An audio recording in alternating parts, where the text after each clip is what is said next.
Welcome to Watch What Crappens. To get our videos as soon as they're released instead of waiting for a week, head over to our Patreon. That's also where you'll find our bonus episodes and our Discord community. We love you guys.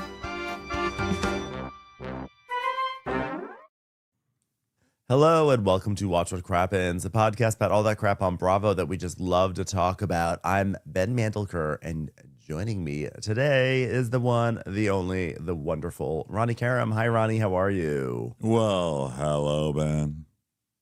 Well, hello. We are here today to recap Real Housewives of Salt Lake City. This is an episode that Andy Cohen said at BravoCon was maybe his favorite of the season. So we'll discuss that. It's one of the in best the meantime, Housewives episodes of all time, guys. Whoa. Whoa. I said, whoa. I do not believe you. Yeah. I knew not to believe that guy. And sure enough, it wasn't a shitty episode, but it wasn't the best. You can't have Salt Lake City and be like, it's the best episode of all time. Yeah. I mean, come on. You have to be careful. I think that he was maybe caught off guard with that question. Andy Cohen said someone had asked him during Ask Andy or whatever, what is what's one of the best episodes of all time or whatever, something like that. Name an episode. And he said, whoa, so many episodes. Well, I can say that the episode of Salt Lake City coming up next is one of the best. So I think he was like, he wasn't sure. And he was like, okay, whatever. I'll hype up the next Salt Lake City episode. I think that's purely where it came from. Makes sense. You know, today we're talking about Salt Lake City, but we come join us on Patreon, patreon.com/watchwhatcrappens. Weekly bonus episodes, Crappens on Demand, where you can watch us on video for a week before it goes out to YouTube. And we have Discord community and all those other fun things. So join us over there. Every other week, we do Crappy Hour. We had a real humdinger of a Crappy Hour this week because the two judgy girls, Courtney and Mary, joined us. And we traded BravoCon stories and talked about some of the gossip that was happening. We had a huge amount of fun. Go check that out on your feeds, and then we alternate that with Amazon Live. And so we've got an Amazon Live coming up this Monday, which is good timing. It's right ahead of Black Friday, so we'll be weighing in on who knows what. And then we just are, that's it. Actually, that's all that there is to really promote. So let's get back to this. The best ever episode of Salt Lake City. I will say this. I thought it was a very good episode, and it was a good change of pace. You know, the past 3 episodes on this yacht have been sort of at like a certain level of like insanity. So it's good to have a grounded episode. So I did appreciate that quite a bit. I also felt like it was a lost opportunity for Bravo and NBC to air. Is it a lost opportunity to air or a lost opportunity to not air? They should have shown this at BravoCon. I actually think they should have shown this episode. And the reason why is because the way that it ends with Mary preaching and you sort of have this church, take me to church moment that's so big. I think it would have been a special moment if you had this airing in that giant hall with like 1,000 people.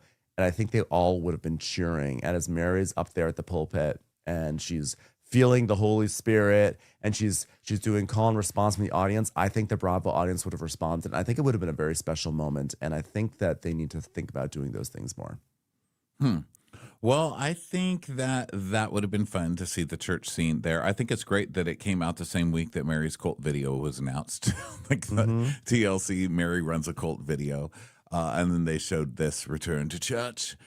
But also, this episode to me felt a little bit like political season, like the season where the presidential hopefuls are arguing, because I really feel like Heather and Whitney are working very hard to get Meredith and Lisa out. And this was like them holding a rally, kind of.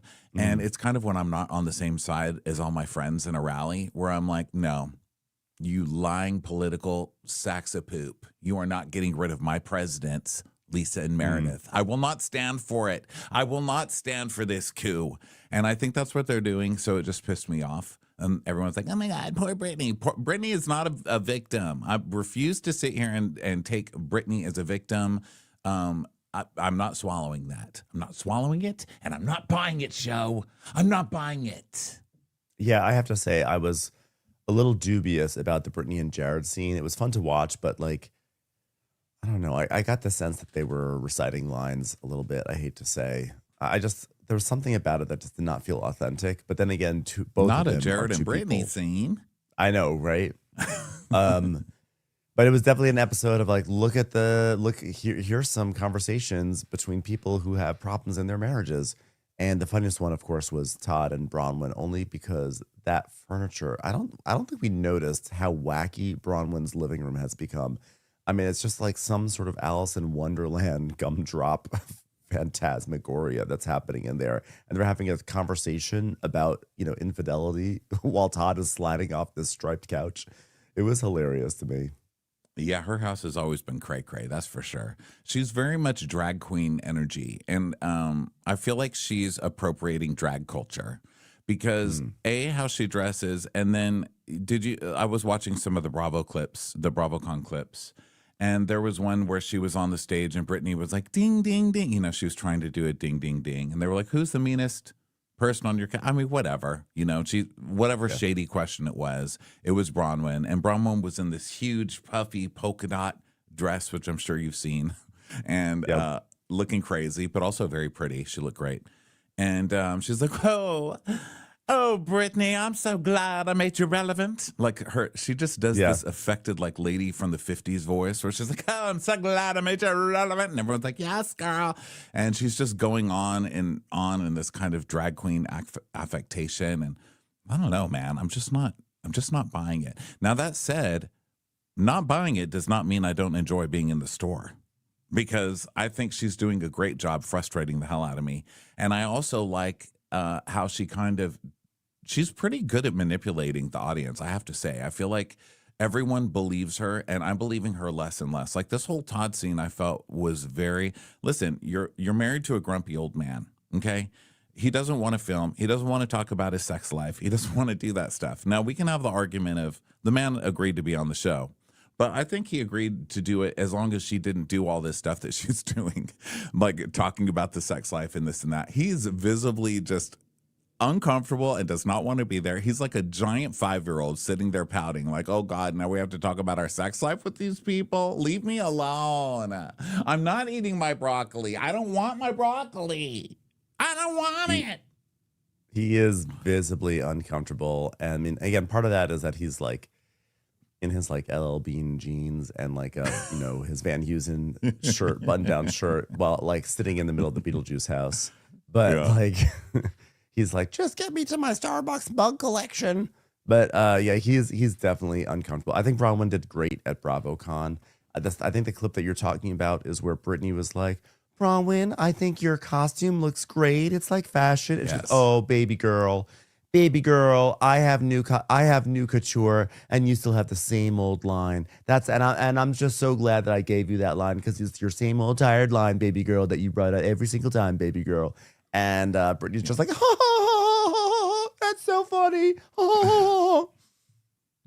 Yeah, Bronwyn had a lot of good reads. She also, I just saw right before this, someone was like, I'm so disappointed that Bronwyn took a picture with Gretchen. And Bronwyn responded by saying, like she had walked into a room, I guess. I don't know if she took a picture with Gretchen or around Gretchen. I don't know what it was. They were in the same signing area. You know how they go to those signing events or whatever, and they were next to them, so they took a picture. And by the way, whatever you're about to say is going to be truncated, thankfully, because it's a page long. Because Bronwyn can't just like have a 2-line thing. This is why Twitter has used to have character limits. But go ahead. Yeah, no, basically she said, yeah, I made sure I was in move to a different room or different space. She's like, I'm not going to be around that. So you know what? I applaud her. She basically was like, I don't stand with that garbage. So yeah, I think which is very common to take a picture and then write a paragraph on why she wouldn't take a picture. I didn't see the picture. I just saw the comments by celebs. She was like responding to someone. So I was like, okay. Well, either way, let's get into it. So we are Okay. at Whitney's house, and Heather shows up, and Whitney's like, "Hey, if you smell something weird," she's like, "It smells like poo. It does not smell like sisterhood in here." Well, I opened up the broccoli to put in the veggie tray, and it smells like shit. Well, it smells like someone dropped a tooth in here. Let's heat up some mac and cheese. Maybe that'll get rid of the smell. It's going to add a lot of fart smell once people eat it because it's mac and cheese. And that's the nature of mac and cheese. So Whitney's like, yeah, when my friends are feeling down, I take on a personal mission to make them feel better. So I planned a surprise potluck for Brittany. That apparently was supposed to involve bagged broccoli. Because, by the way, when you say you opened up the broccoli, that means you pulled it out from the bag. Well, there's nothing inherently wrong with that, but you're probably going to like raise the chances of having like fart smell very high, right? Like, well, when you it's see just gonna sit broccoli, there you know, it farted up. starts. Broccoli is a very, very strong cruciferous vegetable. That's why it has the Yes. name cruciferous, okay? Because it's strong, Christ-like, if you will. And Christiferous. And you can see when it starts to turn, but you're like, you know what? This is broccoli. Surely it can last another week.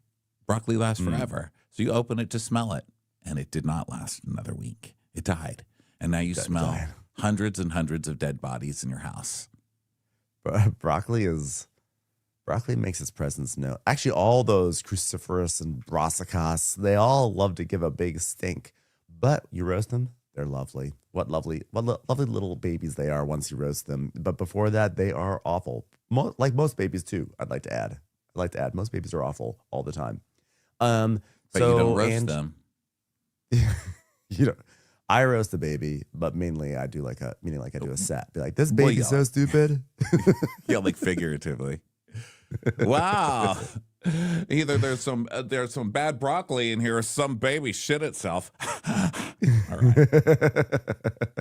Did you mean to be such a stupid baby? You just got roasted by Padma. Slobber face. Okay, so so- Angie arrives with Greek stuff, you know, and she's like, I've not always seen eye to eye with Brittany, but I do have a heart. And seeing Brittany so hurt, I couldn't help but feeling sorry for her. I am Greek. So she's on board with this potluck. Also, she's on board with getting rid of Meredith and Lisa. So she's like, okay. Yeah, I think that's Because that's the secret reason for this. They're like, let's show everyone how fun this cast can be without Meredith and Lisa. Yeah. Or I feel like maybe the producers were like, okay, this may have gotten slightly too toxic, so let's like bring it back and do something warm and sweet. So Angie is like, I feel like to make this fun for Brittany, how fun and how excited would she be if we recreated the high body count look with all hairspray.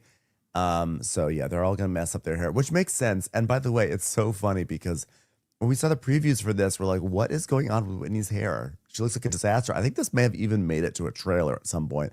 And Whitney's hair is like up, and we're like, God, Whitney is a disaster this season. Little did we realize it was part of a high body count hair challenge or event. That's the best thing about Salt Lake City when they showed the previews and they're all fighting in crazy outfits. Every scene is like a different costume, you know? Yeah. So Heather's like, I'm in, but just make me look cool. And she's like, well, Heather, we don't have much to do with you. It's a version of this hair, just bigger. And she's like, really? A version of my hair? Really? Calling me high body count hair?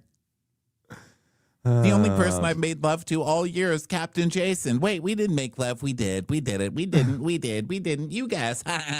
Did you see the thing with Heather and Jason?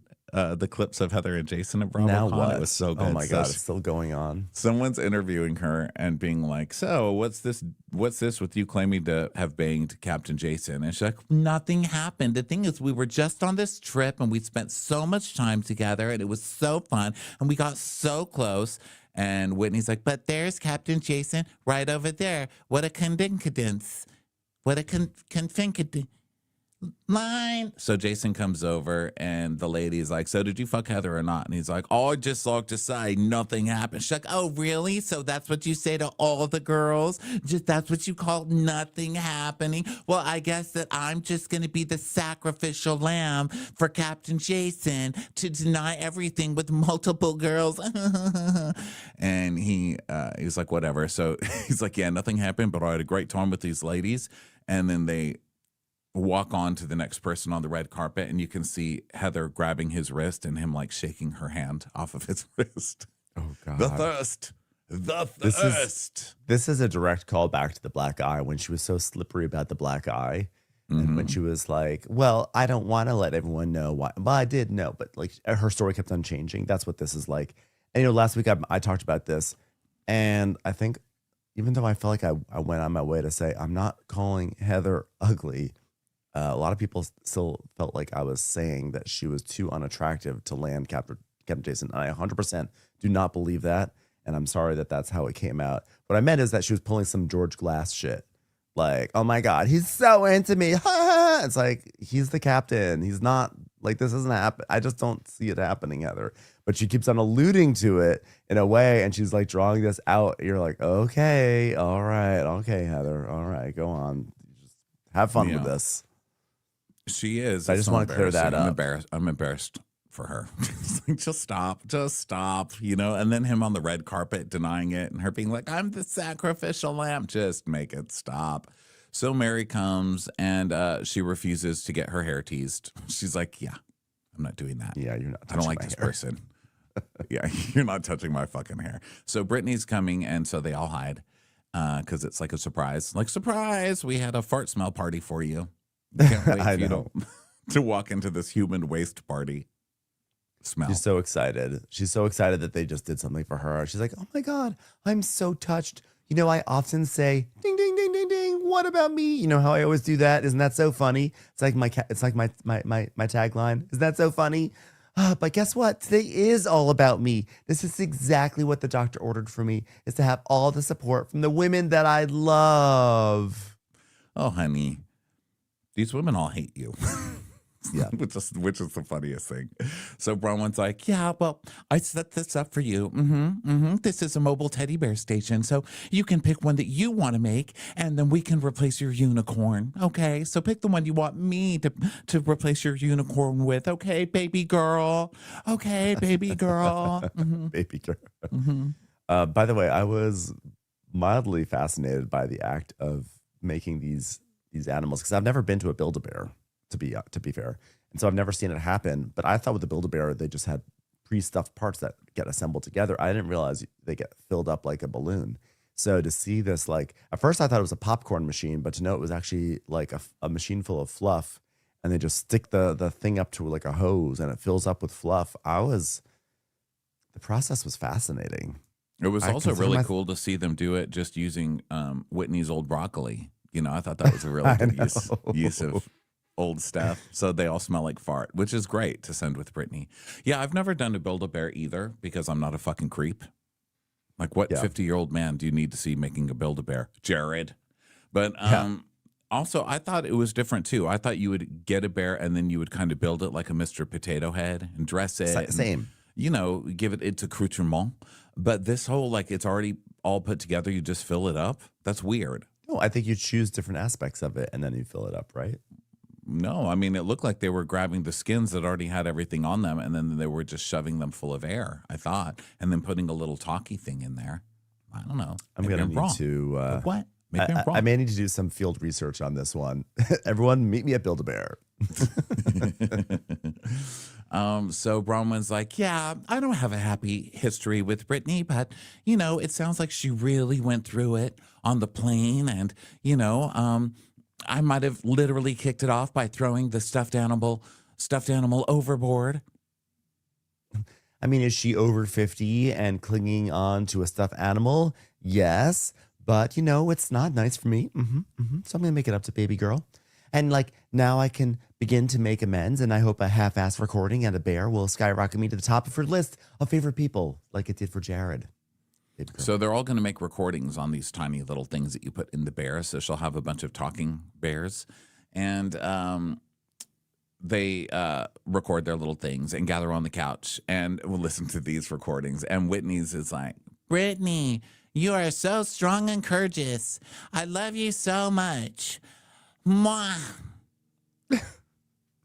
I haven't seen Brittany being strong or courageous, but that's okay. And then Angie's is, I said, Brittany, you have beautiful hair and I love you in Greek. Mine would say, Mom, where are you? Is Mom out again? Mine would say, remember the steamers? Never forget the steamers. Mine would say, we're going up, because we're golden. So Heather's says, I love you and I'm so glad we're friends. And Bronwyn's is just like, you're a star, Brittany. Bronwyn's is total. Bronwyn gave her the one that she needed to hear the most. You're a star. She's But it's probably pressing also that so button sarcastic. every single day. It's just so sarcastic. You're a star, Brittany. Yeah, the most insincere one is that. And then Bronwyn goes, I tried to sound like Jared. And Heather goes, Mary, tell us what you recorded, which is funny in retrospect because Heather knows exactly what Mary recorded. So Mary's like, no, she can hear it. So Brittany presses it. And we hear this shh. And we're like, okay. And we're like waiting for Mary because I think we all know we expect it to sound something like, wait, is this thing on? Like, you think that's what she's going to say? It's just nothing. And she said, Bronwyn's like, well, what did it say? And Mary says, nothing. I didn't say anything. Bronwyn's like, well, at least it's not a negative recording. So funny. And Mary's like, no, yeah, on the boat, I had a problem with her. So we see a flashback to Mary and Brittany arguing on the boat. And Mary saying, Brittany, you're not cool. You're not cute. And she's saying, you're the least Christ-like person I have ever met. Mary's like, okay, good. So Mary says, I'm being cordial because what Meredith did was not okay. That's how, see, this is really the smoking gun here, you know? I mean, if Mary hates Brittany just said that she's unchristlike. That is drawing blood in a Mary circle. And the fact that she's still going to this supporting Brittany thing, that does make me think that that Meredith was not just merely venting quietly to Lisa. Oh, I don't think she was venting quietly either. I don't think anyone's thinking she was venting quietly. Are they? I just literally don't care. I mean, I see Meredith act like this on every episode, and then suddenly it's on a plane and everybody's acting like it's the worst sin ever just because she was on a plane. I just don't buy it. I don't think it's a reason to try and get someone kicked off the show. And I think it's crazy that, no, I'm not saying it was polite. I think Meredith and Lisa can be horrible. Okay. I'm not saying that they weren't horrible. I'm just saying it's not a reason for the whole group to ice them out and kick them out. It makes me crazy. And for everybody to act like Mary is some bastion of honesty, like, oh, Mary said it. Mary has a whole documentary coming out about how she treats her cult members or whatever. So I don't know. I'm just not fully on the train. I think Meredith and Lisa are two queens of the show, not the queens, because I think the show has a lot of queens. And I don't want to see them iced out and kicked off. It's better with them. They're not going to get iced out and kicked off. It's just like, this is the narrative of the season so far. And as we saw, you know, Portia Williams got into some sort of issue on her flight, and there were air marshals that took her right off. So we do know that if there's enough of a snickersnee, that air marshals will intervene. So hard to know what the truth is here. But anyway, Mary is she's being cordial because she's being cordial, and Bronwyn's like they just toast to higher body count, hair, and friendship and everything. And Brittany's like, I love you all, I really do. I see a core of women that I can respect and trust right here, and I feel safe with you all, because Meredith crossed the line. And it's going to be hard for me to come back from that line. Unlike all the other lines we continue to cross every single season. Like the time I started a rumor that Lisa did Jizz for Jazz. But Meredith's line was the worst line because it happened on a plane. Yeah, well, Meredith did reach out to me. And she said, I don't know what they're talking about, because she never spoke directly to you. So she was having a calm conversation, she said, with Lisa about you. And she said, I was mad at Brittany. Yes. Was I saying awful things about Brittany? Yes. But she did have headphones in and she couldn't eavesdrop on my conversation. So that's what she said. That is exactly what she said. And Whitney's like, yeah, well, I thought she was crazy for the screaming because this takes it to a whole nother level of delusion. Well, she told me that her and Lisa did nothing to you. So that's what she's saying. But I'm trying to reconcile my feelings with Meredith and Lisa. But like, where do we go from here? Like, once this party's done, like, what direction do we walk in to get out of the house? There's like a lot of things to talk about. Like, where do we go? Yeah, and I think Lisa is fucking crazy, okay? And she said she's not going to be responsible for anything. Wait, when did you talk to Lisa? Yesterday, like I'm sitting at a table with her and it's like she's rewriting history. She's telling me a completely different version of what I physically saw when I wasn't sleeping most of that trip. And I think that she's trying to force me to believe her version of what happened. And I think they're both in the wrong. But at the end of the day, you get nothing for nothing. And when I was sitting with her, I thought, well, we have history. We have sisterhood and shared experiences and things that just make me want to write hard for them. As you've seen this whole season, as I've tried to turn everybody against them in every scene. But I can no longer do that if they cannot acknowledge what they did was wrong, and they have to make amends with you, Brittany. And Mary's like, yeah, that's the only way that this will change. It might take all of us saying that is not what happened. We may have to do an intervention of sisterhood. And Brittany's like, I mean, if there's no accountability taken, there's no moving forward with either of them. Bronwyn, do you mind if I open this up right now? Because I'm making an observation that has nothing to do with what we're talking about at all. Oh, say what you want to say, Brittany. Say what you want to say. You're opening it up, huh? Okay, spoiler alert, opening it up. Go ahead, Brittany. Whitney. Open it. Open it up. So as long as we're talking about Meredith on a plane, here's something that has nothing to do with that. You're not wearing your wedding ring. Oh, you noticed, did you? Wow. Did you? Yeah, I'm not wearing it. I'm not. Yeah. So here's what happened. Whitney knows that Todd left the house for a couple of days after we came back from Barbados. And, there were tweets. You guys might have seen them. Somebody saw him on a plane and he had a photo on his phone. A photo. He was texting somebody. So, yeah, a girl, something like that. And instead of just saying it's not a big deal, here's what happened. I'm an idiot. He was really defensive and I was exhausted. So I was done. And you know what? I was like, you got to go. You got to go, baby boy. You got to go. I feel terrible for Bronwyn. Last year, she opened up to the sisterhood about the vulnerabilities in her marriage, and it doesn't seem to be improving. Oh, God, I feel terrible for her. And isn't it funny that I like Bronwyn now that she's dealing with so much shit? So, do you want time or are you done? What do you think, Bronwyn? Well, I haven't spoken to him for a few days. And he was texting me. He wanted to talk.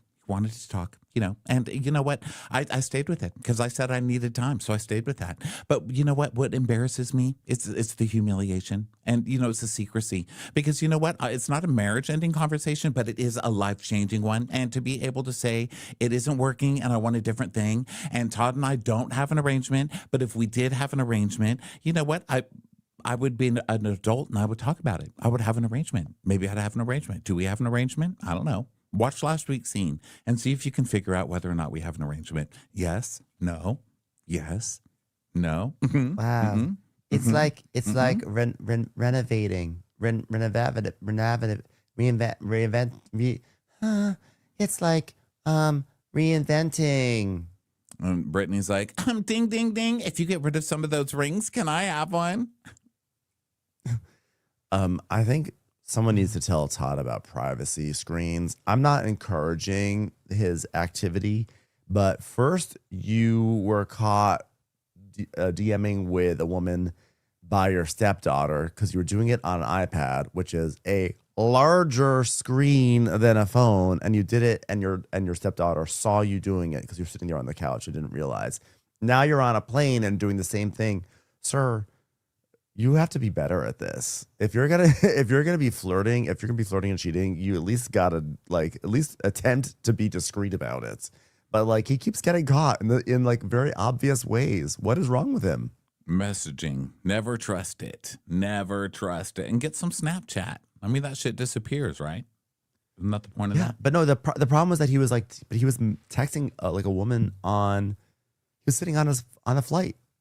And I think we all know, okay, that when you're sitting on a flight and you look through the cracks of the seats and you see someone texting, you're gonna see like what, like I'm looking.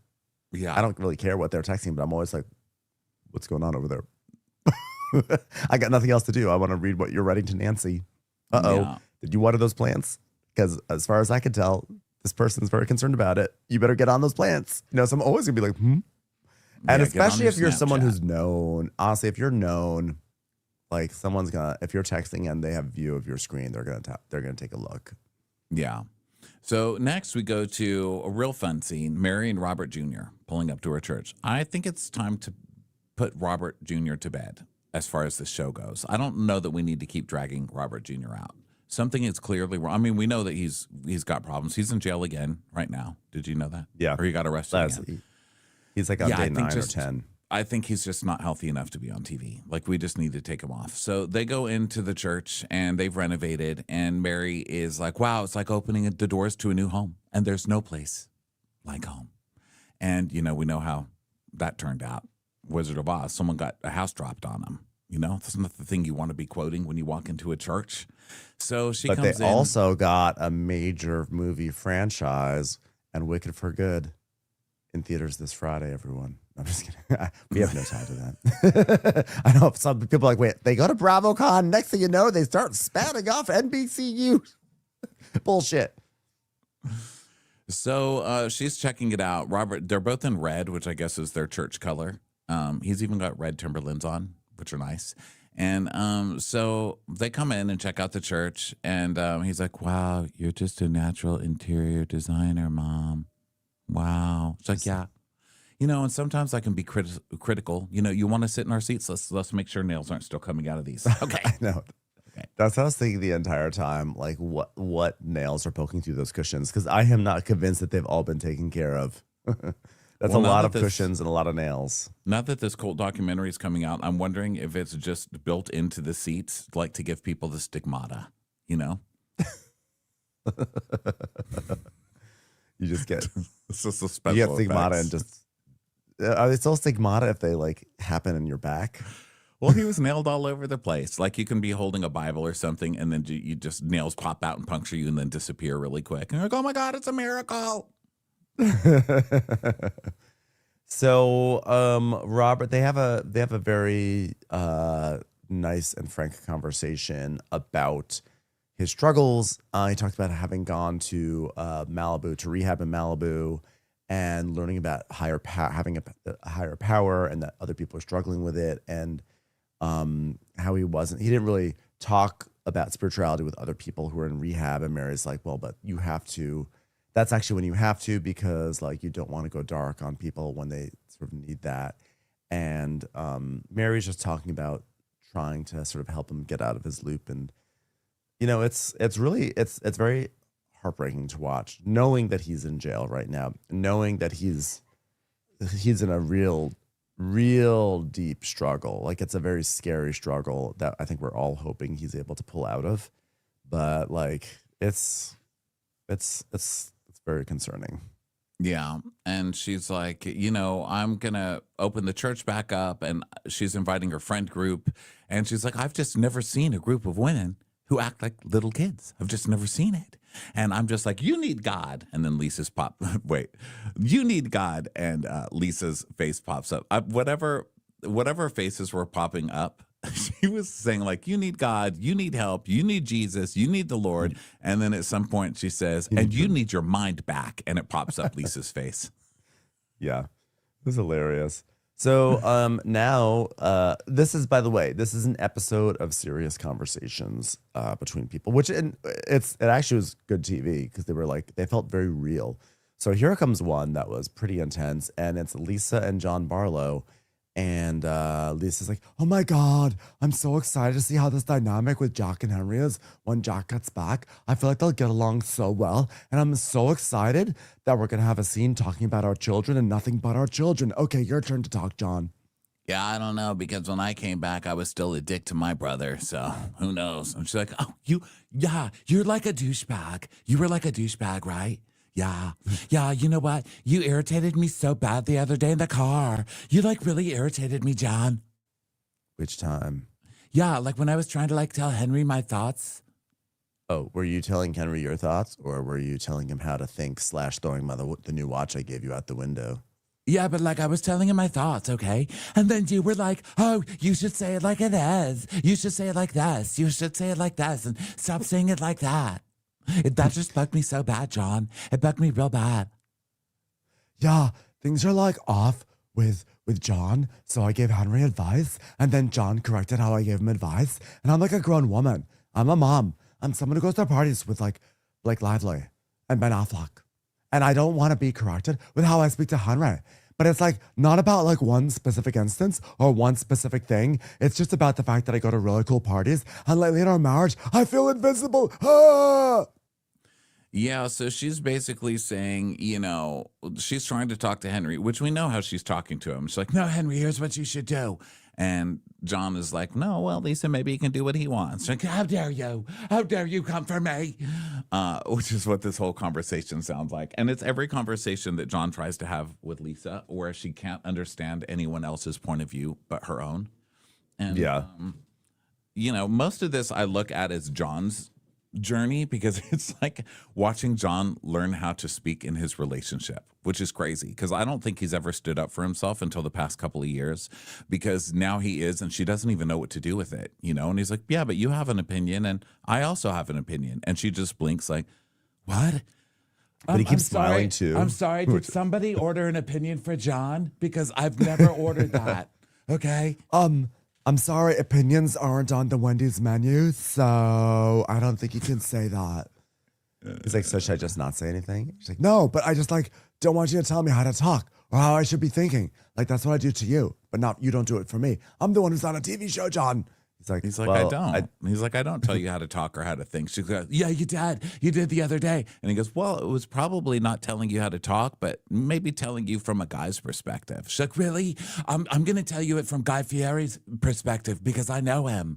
Okay. You know what? I was just trying to tell Henry to go to Flavortown, and that's it.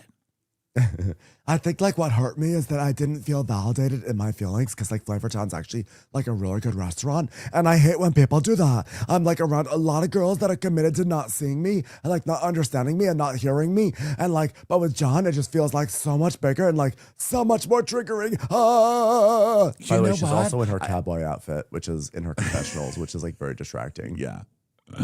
You know what? I want you to see me, feel me, hear me, touch me.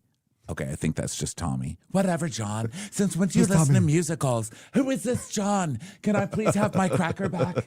My just saltine cracker. Can I have him back? Oh, he's a pinball wizard. Sometimes you don't listen. Actually, a lot of times I don't listen. I think like 90% of the time I don't listen. What?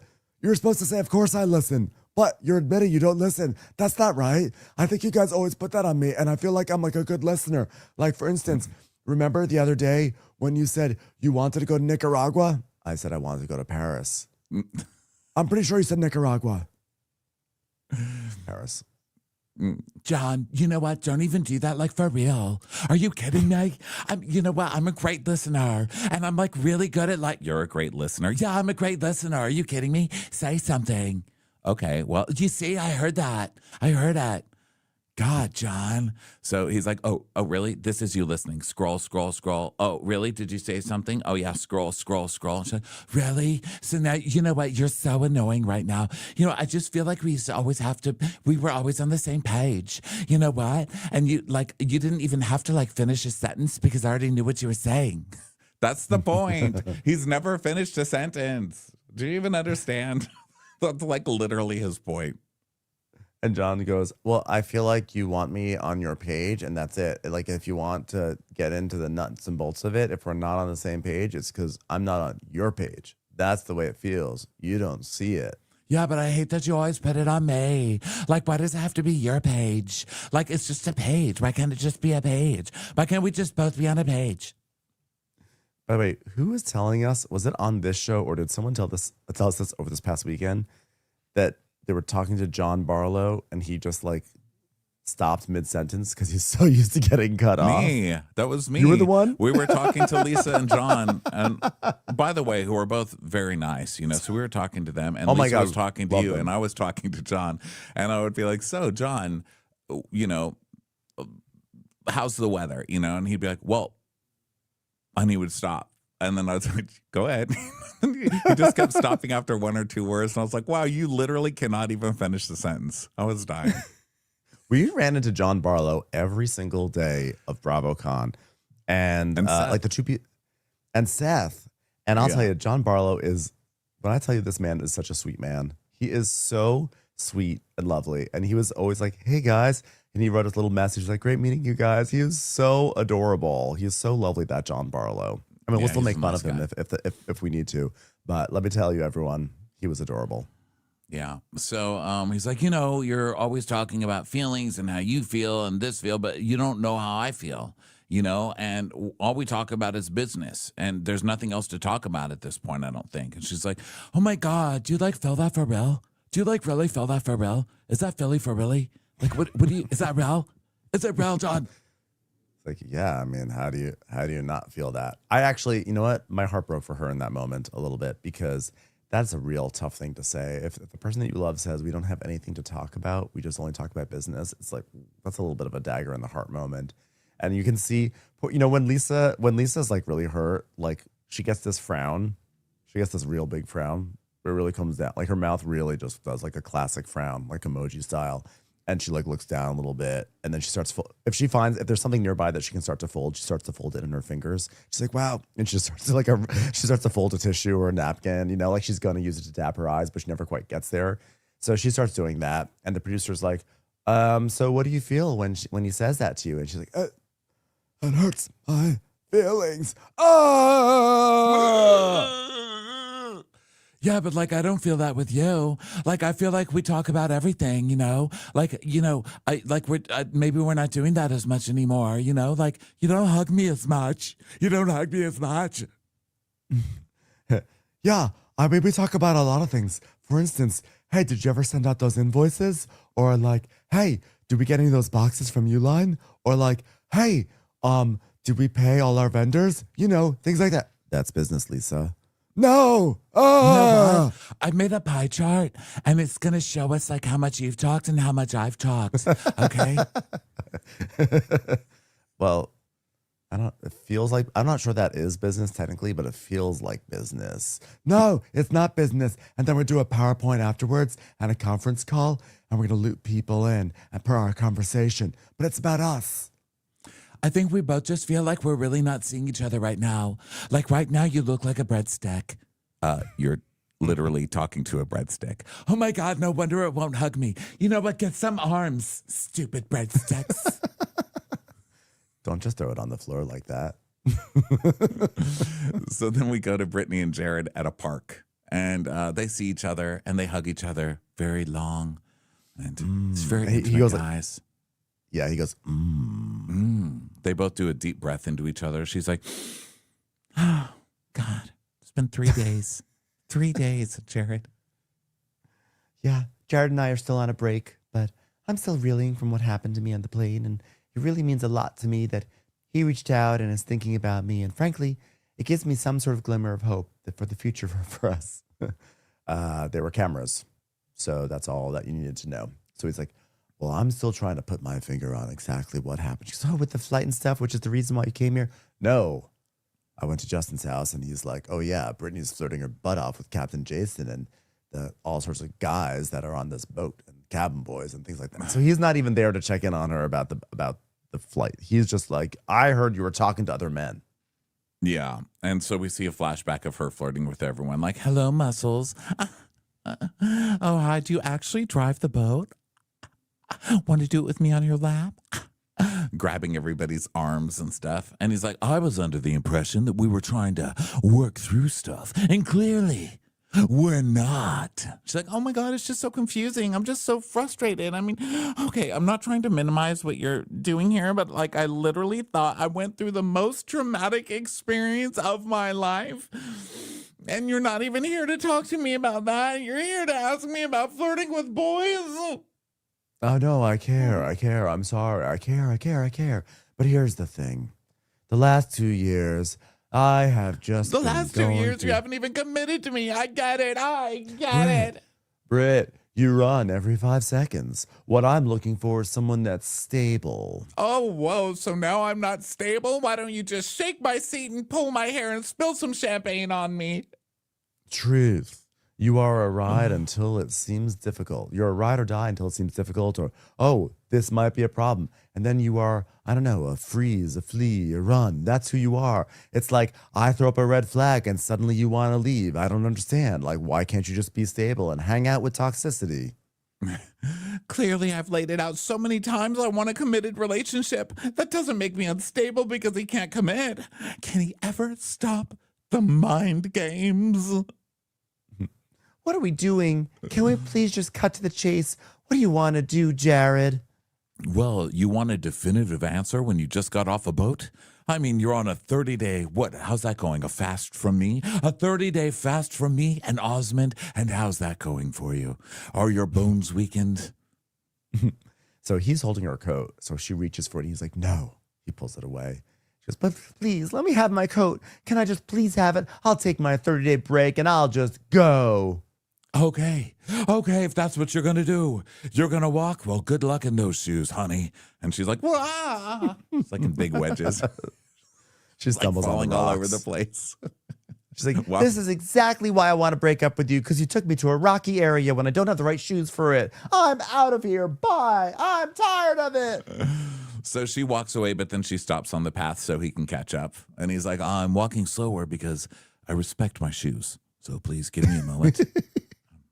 And Clunk. they're doing this, and like it's like a very serious moment, but then like if someone in like jogging shorts goes by. At one point, someone with a bike went by, and I dinged know at her. post-production, it dinged. I was It like, they did not ding in real life. That was not a ding-dong bike.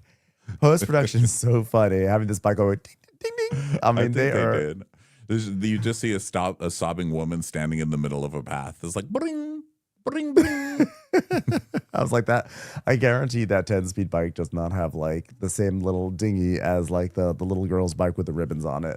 But it was so funny. I don't know why it was so funny. Just, you know what was so funny? Because you know how amused that editor was in that moment. That editor was just like, I'm gonna throw this little bike bell on here, and they're just chuckling to themselves. I'm just like laughing for them. I believe it happened. You know, we're used to Britney. I do believe it happened. Yeah, we're used to Britney, so to us, it's no big deal. But to someone on a bike, you're just like, oh my God, there's really bad weave and tears flowing out of a crazy person in wedges. Just make sure she doesn't walk in front of the bike. You know, bring. You are loved. So, So she walks up there and she just stands there and gets bringed at. And he's like, what are you doing? What are you doing? She's like, oh my God, please, I just need a 30-day break, okay? Oh God. So he comes up to her finally, he makes it up to her. And she's like, this is why I break up with you. I'm so tired of this. I'm so tired. And he goes, awesome, Britt. awesome. What? What are you doing, Britt? What are you doing? I just want to know what we're doing. I just don't know what we're doing at any time. I just want to feel safe. I just think that's unfair. That's all I'm saying. How is it unfair? Every single time I ask you what we're doing, you're just like, I don't know. Like, what would you do, Jared? Well, I would just like to make a decision once and for all, and here's my decision. I would like us to figure this out. Jared never gives me a straight answer to what are we? Where do you see this going? It always is some roundabout gaslighting answer that makes me feel like a crazy person for even wanting to know. What do you want? What do you want from me? Do you want to be exclusively my boyfriend or do you not want to be exclusively my boyfriend? I can't tell. I just can't tell. And he's like, all right. Here's what I want. I want to be exclusively deciding on where to go. I have decided that I am going to commit to knowing that you are very confusing. You are very confusing. Okay, well, no answer. That's my answer. That's my answer. Do you want me to be your boyfriend? How about you be stable for a little longer than 5 minutes? I'm so sick of this. So I am stable. It's like walking down, sobbing everywhere with a wedge broken. You know what I hate about the "you are loved" thing is that like about 9 months ago, I was listening to The Moth on the radio, which for people who don't know is like a storytelling show that's on NPR, and Ronnie was on it because they do local things. Just want to point out, shout out Ronnie for being on The Moth. So there was a lady who told just an absolutely beautiful story. She's like she's in her 80s. She met a guy in his 80s. They sort of fell in love, and they had this whirlwind 5-year romance maybe before he passed away. And he would do all these lovely things. And among the things he would do is he'd always leave like a note, like for her that said, "You are loved." And I was just like, oh, it was so beautiful. And I was like, you know what? I'm going to do that for Dom. I'm going to leave a little note for him one day that just says, "You are loved." And I was like, oh, I can't wait. I'm going to do that. It'll be so lovely. I never actually did it because I always forget. I kept forgetting to write the little note. But I'm like, I'm going to do that. I'll do that tomorrow. I'll leave the note. And then here comes Jared fucking Osmond with "You are loved" and the unicorn. And now it's all ruined. Now I can't even do my romantic gesture that I was too disorganized to actually do in the first place. But he ruined the "You are loved" thing. And I'm so mad about it because I was going to do it at some point. I don't like "You are loved" because I feel like it's just so non-committal. It's like, oh, hey, you're loved. By who? You? It's just so like you're basically loved. Like I'm sure someone loves you. You know, not me. If you had heard, let me tell you something. I love you. It's a you are loved. Like what the hell, bro? You can't even say I love you. We've gone on 2 dates. I'm telling you, if you'd heard this story from The Moth, you'd be like, that was the most beautiful thing you'd ever heard. In the context of The Moth, it was so beautiful and it was so sweet. But the thing was, I was in New York when I heard it. So then by the time I got back to LA, it was like if I had been in LA when I heard it, I would have been like written it down right away. But then every time I think about it, I'm like at the gym or something. I'm like, ugh, I'll have to write that note when I get home. And I never wrote the note. I'm like, I'm going to do it though. And when I do it, it's going to hit. It's going to hit so bad. And now Jared Osmond has ruined literally the most beautiful romantic gesture that I theoretically was going to do one day. So romantic. All right, so let's go over to Bronwyn and Todd at their place. And Todd is writing on a little post-it, "You are loved." And then he puts it on the TV over Matlock's face.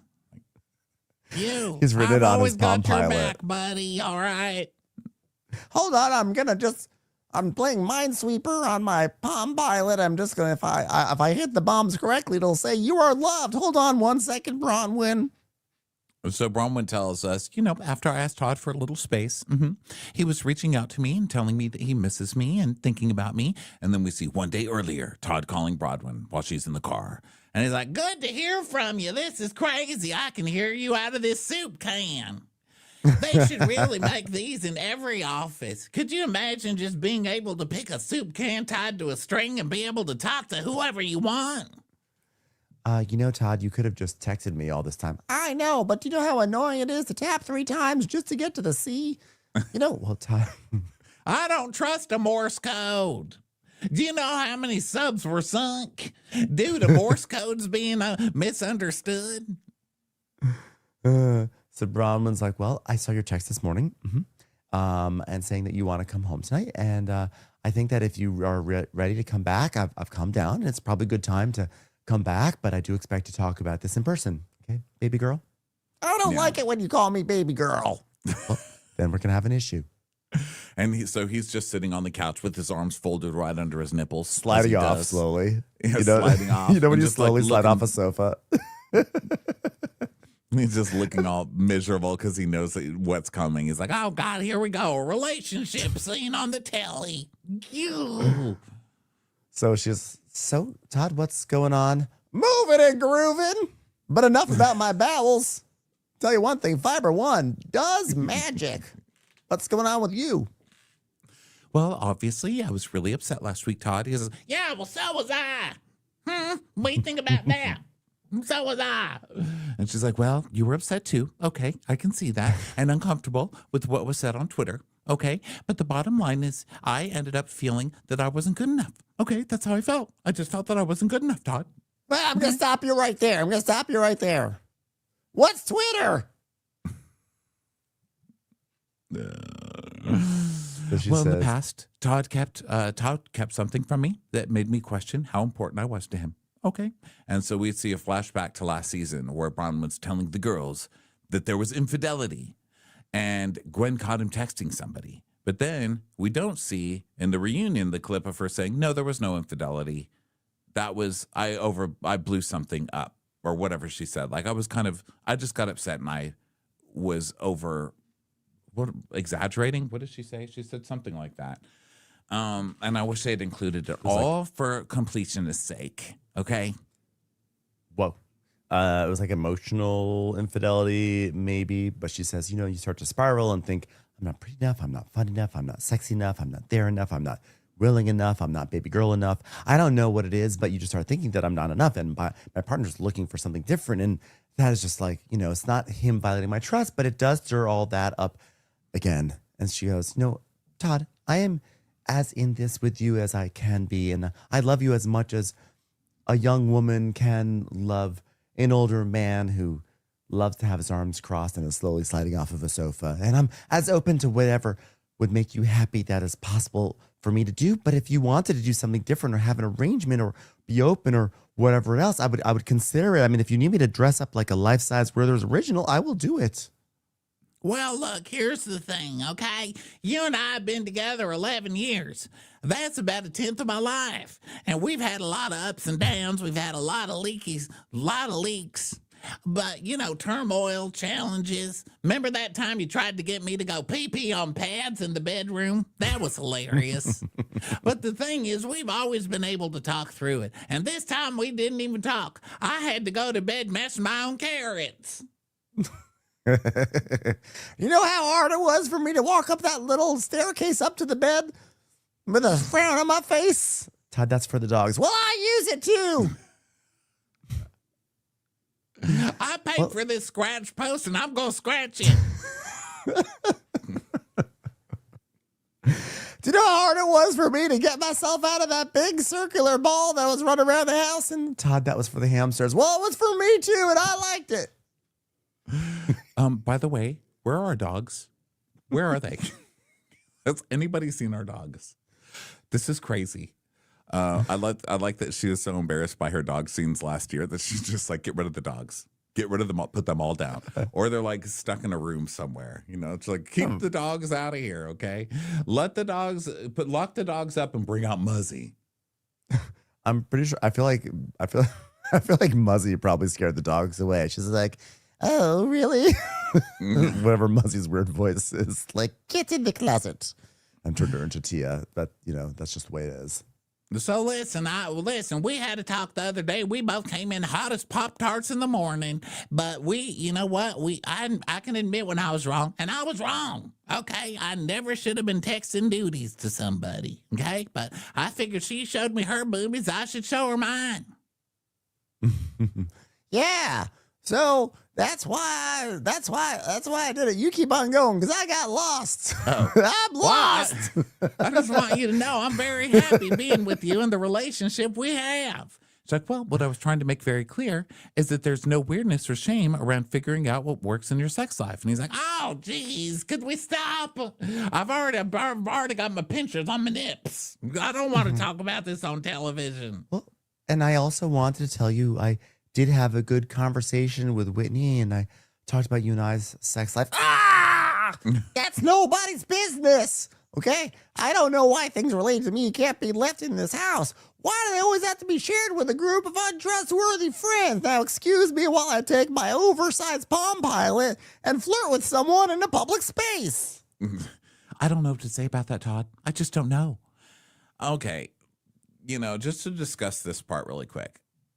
Look, again, Todd, I think, is a grumpy asshole. If Bronwyn left Todd and was like, listen, I need someone who's going to be more open, be on TV with me, whatever, I think that that's completely fair for Bronwyn to want that. And if she wants that, I think she deserves that. You know, like she can get on my nerves sometimes on the show, but I think she's a good lady and I think she's great on this show. And I think she deserves the best from a man. But I think that what he's saying is like, we're not, why are we talking about, like, we agreed to not be talking about this shit on TV. And now you're going to Whitney and having a talk about our sex life. Like, are you, come on, man. Like, how much of this? How much? It seems like a lot of the partners on this show do back out of doing it. And they're like, I'm not doing this. You know, this is embarrassing and I'm not doing it. So I'm not sure why he's not just backing out of this and being like, I can't do this. Like, no one wants to think of my fupa on national TV. I know. You know? Yeah, I am a little concerned for these two because I think that Bronwyn has a right to be able to talk to a friend and share and connect. And I do feel like her scene with Whitney was a genuine scene. It was not a scene made for reality TV. I think she was like really trying to connect about this real issue that she's having. And they really were bonding. And that's why so many people in the audience responded so well to it because it was such an authentic scene. So she's fully entitled, I think, to be able to reach out to her girlfriend. I also think that Todd is entitled to be like, hey, you know, when we started our relationship, like these were our parameters. We kept certain things behind closed doors.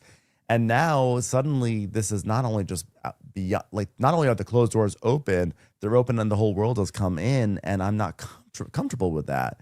That's tricky too. But also, so I actually do have sympathy for him on this. I have to imagine that there was a conversation, or I would love to know what their conversation was before embarking on this show. When she said, hey, they want me to be on the show. This is something I'd like to do. We're going to, like, everything's to be out there in the open. Was there a moment where he said, yes, but I don't want to talk about these things? Or did he say, okay, I'm an open book? Like, I'm curious to know what that was like, because it seems like they're not aligned. And that's going to be a problem for them. That's a fundamental problem for them going forward. And it's like they're talking so much, but they're not talking at all because we really don't know what happened. You know, there was the thing last year, which I've already mentioned, which is he had an affair. Okay, he didn't have an affair, but he did something. Okay, well, maybe he was talking to someone. We never really found out. And then this year, he was on the plane looking at pictures of somebody, like sexy pictures of somebody. Okay, and that was seen by somebody who put it on Twitter. What were the pictures? Who was he talking to?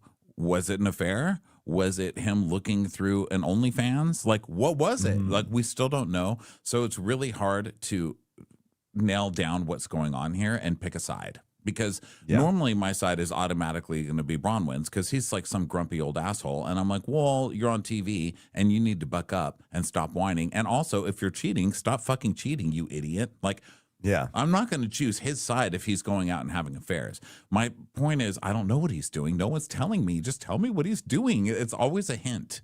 You know, I feel like what she does is she hints at something and plants a seed and then lets it grow wherever it is. And then later she apologizes and says, well, that's not what I meant. And I didn't mean it to be taken that way.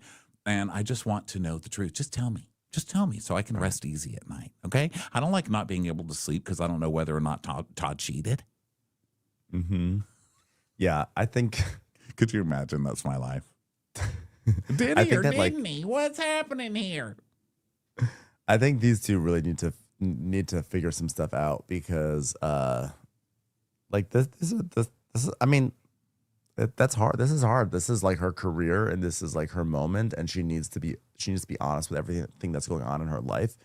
But also, you know, it's hard. Like, you know, you never want to make your partner feel uncomfortable, you know, and you want to respect their privacy and their wishes. And your partner should always come first. But at the same time, it's one of those things where, like, she has, like, you want her to put, you know, her partner's wishes first, but he also has to put his partner's wishes first. And her wishes are that she can flourish on this platform that she now has. This platform, this stage, this world stage. But, you know, it's hard. So they're going to have to figure that out. Otherwise, it's not going to last. Because it seems like she's coming on this show to divorce him, right? Like, kind of, to me at least. It seems like she's coming on here to be like, okay, here's all the evidence. Here's why I want to leave this fucker, you know? But then at the same time, I'm like, I don't think she's going to leave him because I think she genuinely seems to likes like Todd. him. Yeah, she seems to really like him. does. So I don't know. And just tell me if he cheated. Just tell me. With who, where, what happened. I just want to know. Exactly. I want to know what he was looking at, who it was. And by the way, who is the person who is like hot for Todd out there? Just please make yourself known. Who is hot for Todd? Admit it. Who is like, oh yeah, landed this guy. Yeah. All right. So he's like, well, what matters is we've talked about it and we're moving forward, okay? Please don't cry. And she's like, oh my God, can I even cry on Gucci? He's like, I guess you can. It's just fabric after all. Now, if she didn't leave him after that, she's not going to. I know. So now Mary arrives at her church. The door is locked. So she's like, Lenny. So she comes in. Big Joe is there, her cousin. And so earlier we talked about how it's sad. It's hard to watch Robert Jr. because we know he's actively in real time in jail right now as of this recording. It's really sad because we know his struggle is still going forward. And you'd like to think that everything is fine, but it's such an ongoing process. What I was not expecting is Mary saying that she got in the car with Robert, and Robert was saying how he was really excited to come to church. He was really, really excited. And she was saying how they got in the car, and she looked over at him and was like, oh, you're high. And she's like, I'm not letting you come to church. And I was like, my heart just broke because I just didn't think it was going to happen that soon within the same episode, within the same kind of like little arc there. And God, it's so tough. It's really tough to watch. And she says that she's crushed. And, she's just hoping that, she says, I have to keep on trusting and believing that his time will come. And when it does, he'll be ready. So then we see Whitney and Heather in a car. And Whitney's like, well, I never thought I'd be invited back to Mary's church because I didn't think I'd see the day. But I'm so grateful. And I cannot wait to see her back in her element. And she's like, yeah, I might ask her, depending on who's in the congregation, if Lisa and Meredith are coming. And Heather's like, do you think they're going to show? Would they show the church? I don't know how I feel. Are they even part of the sisterhood? And at this point, I was thinking, maybe Meredith won't be showing up because we hadn't seen her all episode. And some people online were saying, like, after the airport thing, like, oh, Meredith is probably suspended from filming or something or other. So I thought, oh, yeah, wow, maybe it's true. Maybe Meredith really is. Maybe icon Meredith Marks has been suspended. But they're all wondering. And Whitney says, I don't know. If they walk into the church, it'll be like 2 whores burning. Whores burn in church, right? Isn't that a saying? Like no one sweats more than a whore burning in church. I was like, I thought the saying was like, you're sweating more than a whore in church. No, right? She's sweating like a hoe in church. Is the Yeah, saying. sweating like a hoe in church, but not like the hoe. But the whore's not burning. She's not up, burning, right? She's just like, I think the idea is that like you're such a sinner that you're sweating out of guilt, right? Like Yes. I think that's what Whitney is like. Whores catch on fire. Yeah. She's like has some sort of supernatural thing that she's attached to it. Watch out. So everyone's showing up, and Heather and Whitney show up, and Whitney's like, we're going to church together. Can you believe it? So now they're like, oh my God, none of them have been to this place except Whitney. And Heather's like, oh my God, did she give you a heads up? Are Meredith and Lisa going to show their faces at church? What will happen with this sisterhood? I want to point out that the phrase whores burning in church most directly relates to a biblical passage, Leviticus 21:9, which mandates that the daughter of a priest who becomes a prostitute must be burned with fire, which is, I think, a very different context than what Whitney says, that if a whore walks into church, she just gets burned alive. But I guess in Leviticus, it's like, no, if your dad is a priest and you decide to become a whore, you become a prostitute, then you must be burned with fire. So Good maybe that's where Lord. she God, that Bible is just one happy. Let me tell you, the happiest chapter in the Bible, Leviticus. God, they just I gave know us some Leviticus. real humdingers, didn't they? Good Lord. I think honestly, after Exodus, it's all kind of downhill from, like, let's be honest, right? Does anyone really remember the stuff that happens after Exodus? Leviticus, Numbers. Hello, Numbers. What's the most generic name for a chapter? Well, Leviticus, I know, because that's the gay marriage. That's the gay, gays. Man should not lie with man or whatever. I think that's Leviticus. That everyone's Another always- reason not to pay attention to that entire book, right? Yeah, just Am I get right? rid of the book. Just go get right rid to of the book. Deuteronomy. Leviticus should burn in church. That's who should burn in church. Look, I mean, they have a whole climax that happens on top of a mountain. okay, in the middle of the desert in Exodus. That's in Exodus, right? It's Exodus. don't It's know. like it's in the name. I scrubbed it. Is it I that can't happen- even remember a last season housewife storyline. I'm remembering Leviticus and Exodus. That's all. And after that, everything is sort of like, I can't remember anything that happens after that. It's sort of like little stories that float in and out. But like, honestly, after the 10 Commandments happen, it's all just kind of anticlimactic after that. It's all dead to me. Yeah. It's all Leviticus to me, frankly. So Bronwyn's like, well, I was trying to pry that out of her buddy over here, Angie, and ask her if they were coming. So she doesn't know either. Whitney's like, yeah, we don't know if we're coming. Should we get our seats? She's like, oh my God, here they come, everybody. Here they come. Get ready to ice. So here they come, Meredith and Lisa. And Heather's like, oh, we were just discussing whether you guys would show up. What a surprise. So Meredith tells us, I don't know why they're surprised to see me here. Maybe I should be surprised to see them here because I've been Mary's supporter, biggest supporter, in fact, for years. How So did you not know I was coming? Like, how would you not know? Because I'm coming. You know, you thought just you were coming? Why would just you come? At this point, I don't care who likes me, who doesn't like me. I don't really give a fuck. Because, I'm here for Mari. And, maybe to have a little conversation with God and Jesus. And, maybe get some Wendy's afterwards. And that's about it. So they ask Meredith about her toe, and it is sprained, so she's in a boot. And Heather goes, oh, is that from kicking Brittany?